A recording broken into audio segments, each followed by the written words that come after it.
હાલો મિત્રો, દેશી લેબ માધવરમાં આપનું સ્વાગત છે અને હું છું આપનો મિત્ર નથુભાઈ ગોજિયા. મિત્રો આપણે કાલે એક વિડીયો અપલોડ કર્યો હતો કે ભાઈ ગેલેલિયો અને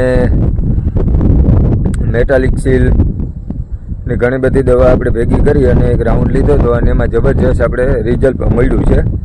હવે 7 નંબર જીરું આપણે પિયત આપી દીધું છે. પછી વાતાવરણ થોડું ખરાબ છે અત્યારે, આમ તો સારું જ છે પણ ઝાકર જેવું છે અને જીરામાં કોણપ હોય અને ઉપરથી આપણે સ્પ્રે કર્યો છે અને જમીનમાં આપણે ઝીંક, સલ્ફર, મેટાલિક સીલ, હ્યુમિક ને એવું બધું આપેલું છે.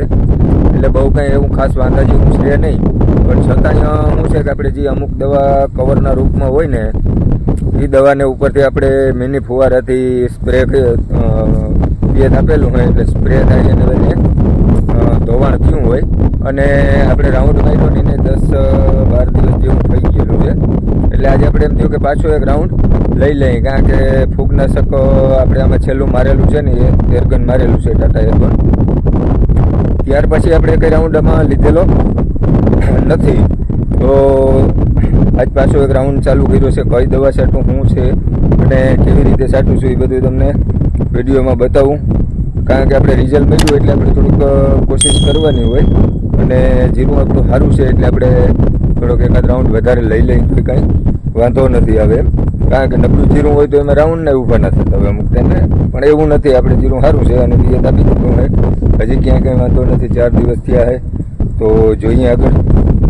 મિત્રો જે આ રહ્યું આપણું જીરું, પણ આજે થોડોક વાડીમાં છે અને આજે છે ને 2-3 દિવસ હમણાં ઝાકરી પવન વાયો, ઝાકર આવતી. આજે પાછો ઉત્તર પૂર્વનો પવન થઈ ગયો એટલે આપણે દેશી ભાષામાં કહીને તો ભૂર પવન થઈ ગયો હે. હવે આજે ભૂર પવન થઈ ગયો ને એટલે આપણે દવા છાંટવામાં થોડોક નડતર ઊભી થાય છે. એવું કંઈ નથી, ઉડે બહુ દવા, કારણ કે આપણે જે પાટડામાં ઓલી વ્યવસ્થિત ચોંટાડવી હોય ને એ ચોંટે નહીં અને ઉડે. તો ગયા વખતે આપણે રાઉન્ડ માર્યો હતો ને એમાં વેલિડામાઇસિન હતી અને મેટાલિક સીલ હતું, પ્લસ ગેલેલિયો હતું અને મોલોમસીની હતી. હવે મોલોમસીની હતી 2 કન્ટેનની હતી, બરાબર. મોલોમસીમાં આપણે જોઈએ એવું રિઝલ્ટ નથી આવતું, કારણ કે દવા મારીએ એટલે મસી વહી જાય પણ પાછી આવી જાય છે. એટલે વાતાવરણ થોડુંક ખરાબ હોય અને થોડુંક વલવાનું જીરું હોય એવું બધું પ્રોબ્લેમ આવતા હોય એટલે આવે ને જાય ને આવે ને જાય એવી રીતે થાય છે. તો મિત્રો અત્યારે આપણું જીરું જોઈએ ને તો એકદમ કમ્પ્લીટ છે, પણ આપણે પિયત આપી દીધું ને એટલે એના માટે જે ઉપર જે દવા જીરુંમાં આપણે છોટેલી હોય ને આમાં હે ને આપણે ટાટાનું એર્ગન માર્યું હતું, બરાબર. તો એ એર્ગન આમાં છોટેલું હોય, અમુક ટકા એનું કામ ચાલુ હોય, બરાબર. પણ અત્યારે એ એર્ગન છે ને આપણે ફુવારાથી માર્યું ને એટલે જીરું બધું ધોવાય અને દવા બધી ધોવાઈ ગઈ અને કમ્પ્લીટ થઈ ગયું છે. અને જો આમ ફ્લાવરિંગ સ્ટેજ જોઈએ ને તો બહુ મસ્ત, એવું કંઈ નથી. હજી જો આ જીરાના દાણા થાય છે, આ થઈ ગયા છે, આ થાય, બરાબર. આ દાણા પરિપક્વ થઈ ગયા હે. હવે આમાં કંઈ બહુ જાજુ છે નહીં, પણ જ્યાં વધારે દાણા આવ્યું ને ત્યાં કાયદેસર ફાલ પકડી લીધો હોય અને જ્યાં પાણીને પૂરતો ભેજ મળ્યો હોય ત્યાં જીરું કોણપમાં છે અને ત્યાં ફ્લાવરિંગ ચાલુ છે, બરાબર. આપણે ઓલી વખતે એટલી દવા નાખી હતી તોય આપણે એમાં જોરદાર રિઝલ્ટ મળ્યું છે. તો આજુ વખતે ફક્ત ને ફક્ત આપણે ગેલેલિયાનો જ રાઉન્ડ મારવો છે, કારણ કે આમાં બધા કહેતા હોય કે ભાઈ ગેલેલિયા ભેગી કોઈ વસ્તુ નખાય નહીં, એમનો ફૂગનાશક છે. જોકે બધા ફૂગનાશક એમનો એકલા જ મારવાના હોય, બરાબર છે. પણ આપણે ઓલી વખતે બધું નાખ્યું હતું તોય આપણે રિઝલ્ટ મળ્યું છે. તો આજુ વખતે આપણે ખાલી ફક્ત ને ફક્ત ગેલેલિયો એક જ નાખવાનો છે, બરાબર. વનમીરા આવે ને જે એ એક જ નાખવાનું છે, બરાબર. આમાં ગેલેલિયાના 3 પ્રકાર છે. આ વનમીરા છે ગેલેલિયો, એમાં એક જ ઝેર આવે છે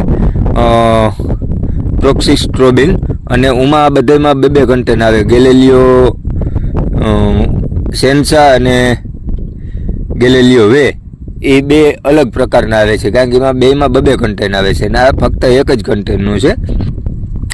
અને આપણે આમાં જીરુમાં ગેલેલિયો છાંટીએ ને તો 2 પ્રકારનું, એક તો જો કારુભાઈ માટે રક્ષણ મળી જાય, ફૂગનાશક છે એટલે, પ્લસ કે આ કોરાજોન આપણે કોઈ પણ પાકમાં છાંટીએ એટલે કોરાજોન કેમ વૃદ્ધિ વિકાસને નરવાઈને એકદમ લઈ આવે, એના વગેરે આ નરવાઈને એકદમ લઈ આવે. કારણ કે આમાં મોલોમસી છે, આપણે કાલ મેળવશે તો પાછો રાઉન્ડ મારી દેવું મોલોમસીનો અહીંયા. તો અત્યારે આપણે ફક્ત એક મારી જઈએ એટલે આનું રિઝલ્ટ જળવાઈ રહીએ. આની પહેલાં આપણે સારું ફૂગનાશક ટાટા આર્ગોન માર્યું હતું, એનું રિઝલ્ટ સારું જ છે, એવું કંઈ વાંધા જેવું નથી. પણ 15 દિવસે ફૂગનાશક હેવીનો એક રાઉન્ડ મારવો જોઈએ, કારણ કે હવે જીરું આપણું દાણે સડી ગયું છે. હવે આમાં થોડુંક ભય વધારે રહીએ એટલા માટે. તો આજે વખતે આપણે ફક્ત ગેલેલિયો એક જ દવા નાખી અને છંટકાવ કરીએ છીએ. મળે રિઝલ્ટ ત્યારે ખબર પડે કેવું મળ્યું છે. પણ જો એટલી દવા ભેગી હતી અને રિઝલ્ટ મળ્યું તો એનાથી બેસ્ટ થાય ને. આપણે કહેવાનો મતલબ એ થાય કે જે કામ કર્યું એ સારું થયું તો એનાથી સારું કરવાની કોશિશ કરાય. એટલે અત્યારે આપણે ફક્ત એક રાઉન્ડ લીધો, હવે મોલો મશીનોની એક રાઉન્ડ હજી લેશું. એમાં ઘણી બધી વસ્તુ આપણે એડ કરવાની છે, પણ એ તમને નેક્સ્ટ વિડીયોમાં મળીએ નેક્સ્ટ વિડીયો.